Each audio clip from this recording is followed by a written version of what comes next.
Hello guys, it's Monday and you know what that means, added time answering your questions that you kindly submitted for today's episode. Got a few questions to get through today regarding Chelsea before tonight's big game against Newcastle at Stamford Bridge, and of course, as every game with Chelsea, going to have my rational perspective after that game. So if you haven't subscribed, make sure you do so and join the 20k subs on the channel already, so you don't miss any of the uploads surrounding Chelsea FC on this channel. You can get my reaction to hopefully what will be a positive result and performance tonight. But let's get into your questions right here. Firstly, from Akash, who asks, CDM, centre back or striker, which position would you strengthen first if you knew we were only making one signing in the summer, and who? So it seems at the moment that striker and centre back are being prioritised by the club. That seems quite obvious, but I would actually go for a CDM. I don't know if those rumours and that sort of position, a long way to go until the transfer window, as we saw last year.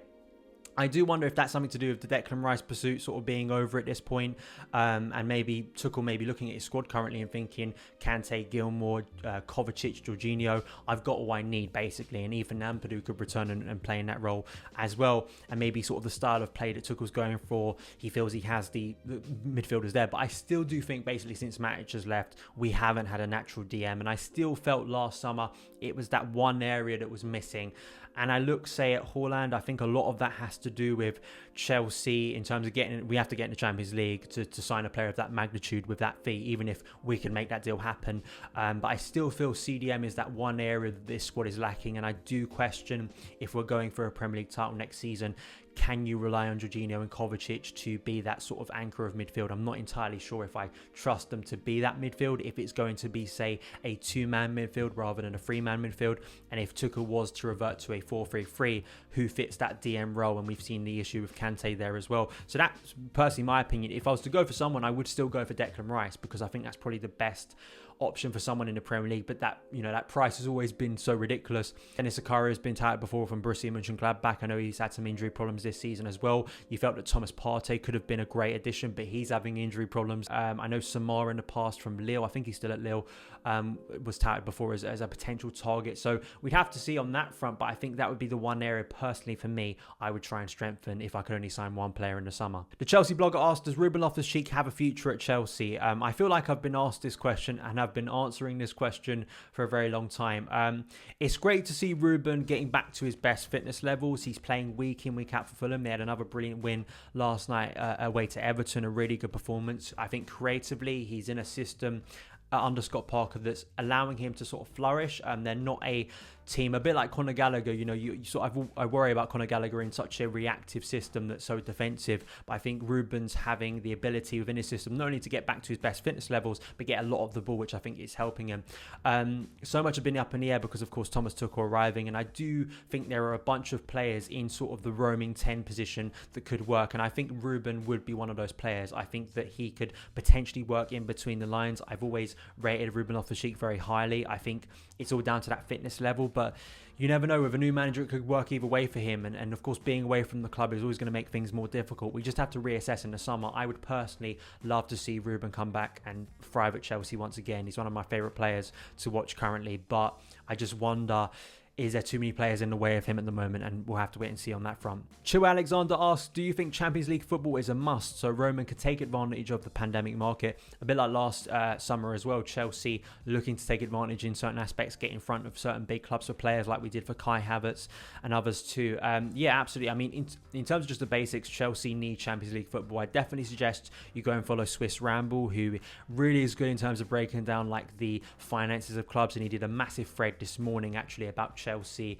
And we know Chelsea very basically need Champions League football to compete at the top level, or at least make massive signings. We need that to compete because we don't have the stadium like Man United, and you add on top of that pandemic situation at the moment with no fans in stadiums. We're not sure when full capacity will be back. It may be next season, it may even be longer than that. We'll have to wait and see, but I think that absolutely, yeah, we need Champions League football. It's not only about recruiting those players and convincing them to join, because Haaland is not going to leave, say, Borussia Dortmund despite their struggles. I mean, they're actually struggling to qualify for the Champions League at the moment, but you do need that absolutely. And I think for the club, for it feeling like it's moving in a positive direction, you need that. But Champions League football is absolutely a must if Chelsea want to improve the current squad. Nana asked, do you think Tuchel is using a pragmatic approach because he has to get top four? I seem to think so, because I think Chelsea's approach under him so far aims to get results rather than focusing on how well the team plays. What do you think?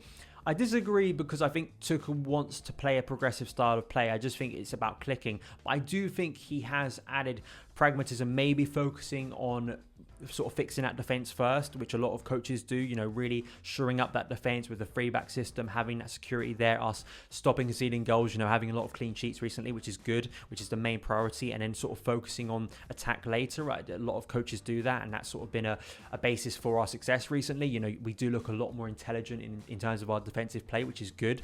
I do have to say we haven't come up against many ultra-attacking teams. I think we have to wait and see when we come up against a team like Southampton, who we're going to press up the pitch a little bit higher to see how our defence copes against that with Tuchel in charge. But I do agree in terms of pragmatism of bringing players together. I don't think in a sense of, I think Chelsea want a lot more of the ball. I don't think we're a team that are going to sit back under Tuchel. I think it's about having control of the ball. I think that's why Jorginho and Kovacic are now in this team.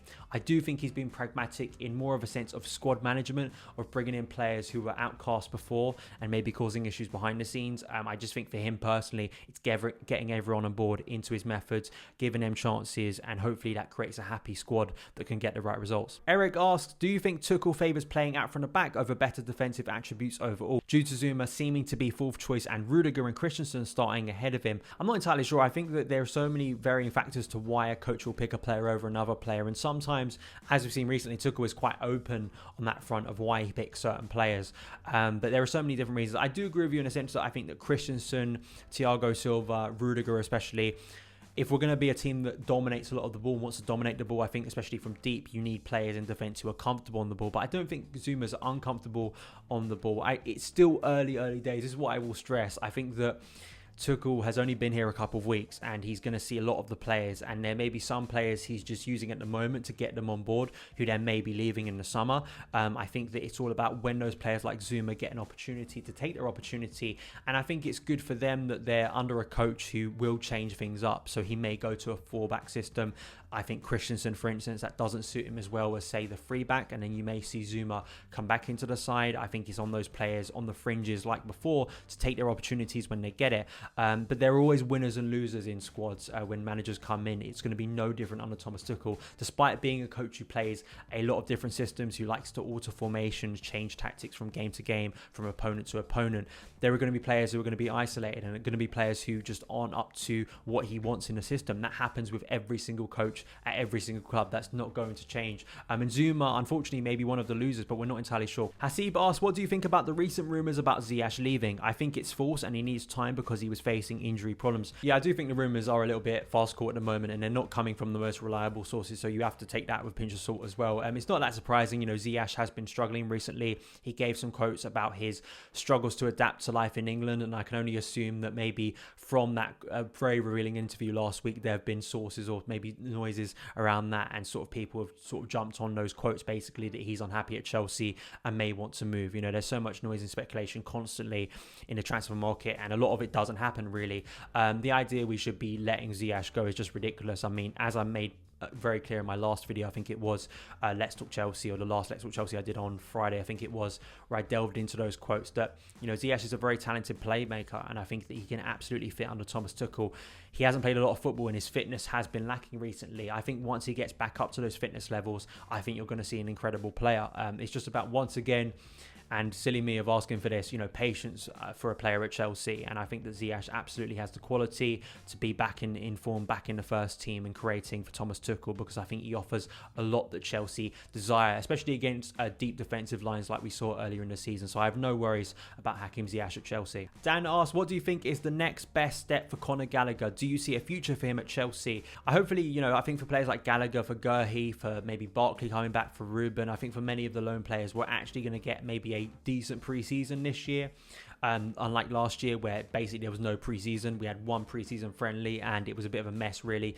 Hopefully, for Tuchel's own sake, he's able to see a bigger squad during preseason, which hopefully will help him with decision making. In the case of Conor Gallagher, I think he's doing well at the moment at West Brom, and I think difficult circumstances. I do think West Brom are going to go down despite getting a decent result against Man United yesterday, where Conor Gallagher set up the first goal. Very good ball into the box there for the opening goal. I just think Conor Gallagher, another one of these players that I think in the future may operate well in a system under Thomas Tuchel, because, you know, playing in between the lines, sort of being that player that's just off, say, a central striker and can move from left to right, a bit like you're seeing Mason Mount currently.